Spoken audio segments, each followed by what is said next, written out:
Ek sterf met die verwagting om by Yahshua in te lewe. En daar is nie 'n hemel nie, en daar is nie Yahshua nie, en daar is nie 'n Jahwe nie. Weet jy wat, ek het niks gemis nie. Maar weet jy wat surprise het jy as jy doodgaan, en daar is 'n hemel, en daar is 'n Jahwe, en daar is 'n betroon, en daar is 'n hel. Tel, jy het 'n major probleem. Dan dien die mens dit as brandhout en hy neem daarvan en maak hom warm. Dan steek hy dit aan die brand en bak brood. Hy maak daar 'n god van en buig hom daarvoor neer. Sê my, gaan staan almal nie op hulle knieë voor die kersboom nie, om die geskenke te vat. Speel die kinders nie op hulle knieë om die kersboom nie. Sing julle nie, kom julle nie by die kersboom en dan sing julle kersliederietjies nie, kersliedere nie.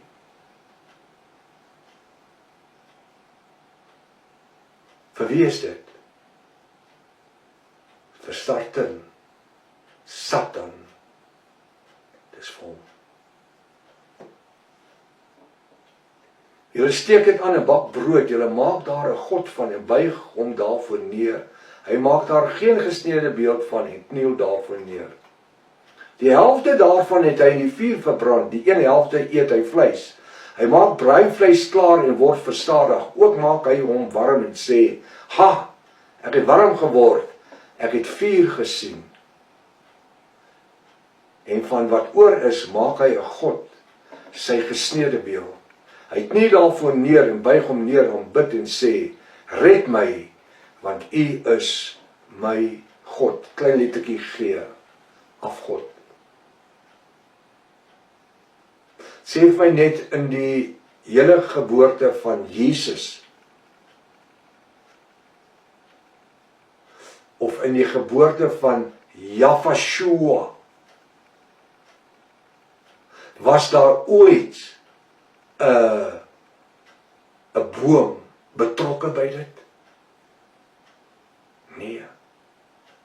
Maar kyk hoe die afgode godsdienst het ingebring. Vers 18. Hulle weet nie en verstaan nie wat hulle oë is toegesmeer. Hulle gaan na hierdie boodskap luister en sê, ons hou maar ander jaar steeds kerkfees. Jy gaan nooit eendag vir Jahwe sê, jy het nie geweet nie. Hulle weet nie en verstaan nie wat hulle oë is toegesmeer deur godsdienstige teologie en kerklike instellings. Die leringe van mense wat verblind is deur kerkdogma en teologie. Hulle weet nie en verstaan nie wat hulle oë is toegesmeer sodat hulle nie kan sien nie. Hulle harte soos hulle harte sodat hulle nie verstaan nie. Niemand neem dit in harte nie. Daar's geen kennis of verstand om te sê nie. Hierdie boodskap gaan op baie mense se dowe ore val. Ek weet dit, maar ek weet, daar gaan saad in goeie grond val. Die woord sê, die een plant, die een gooi nat, Jahwe ons Elohim, laat dit groei. Niemand neem dit te harte nie, daar is geen kennis of verstand om te sê nie. Die helfte daarvan het ek verbrand in die vuur en ook op die kole daarvan brood gebak. Ek het vleis gebraai en geëet, ek sal van die oorblyfsel daarvan 'n gruwel maak. Ek sal neerkniel voor 'n stuk hout. Hy wat hom besig hou met die as, luister wat hy sê, hy wat hom besig hou met as, 'n bewoe hart het hom verlei, sodat hy sy siel nie kan red of kan sê nie, is daar geen leuen in my regterhand nie. Die beeldspraak in hierdie gedeeltes verwys na die kersbome, wat as antieke gode jaarliks aanbid word. Jahwe die Almagtige het reeds in sy woord gesê, dat hy geen behae het in feeste en die sabbate nie, wat die verskillende afgode word hierdeur aanbid. Wat gebeur op 25 Desember? Die geboorte van Jesus word herdenk. My vraag is, weet u van een plek in die Bybel waar ons verplig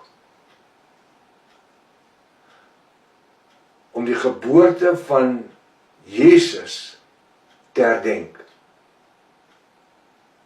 Weet jy van een plek in die Bybel, ek praat nou van die afgod Jesus, Weet u van een plek in die Bybel waar ons verplig word om Jafashua se geboorte op 25 Desember te herdenk?